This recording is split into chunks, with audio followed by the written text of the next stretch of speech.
প্রয়াত নারী নেত্রী লিপিকা চৌধুরীর স্মরণ সভা অনুষ্ঠিত হয় বৃহস্পতিবার।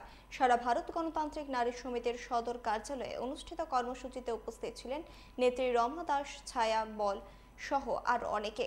প্রয়াতের প্রতিকৃতিতে ফুল দিয়ে শ্রদ্ধা জানান সবাই। পরে লিপিকা চৌধুরীর রাজনৈতিক জীবন নিয়ে আলোচনা করেন রমা দাস।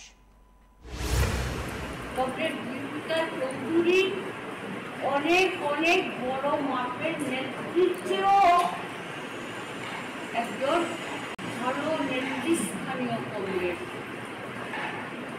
আপনারা প্রশ্ন করতে পারেন যে কেন এই কথাটা বললাম এই কারণে 2018 সালের পর আমাদের রাজ্যে যখন সরকার পরিবর্তন হয়,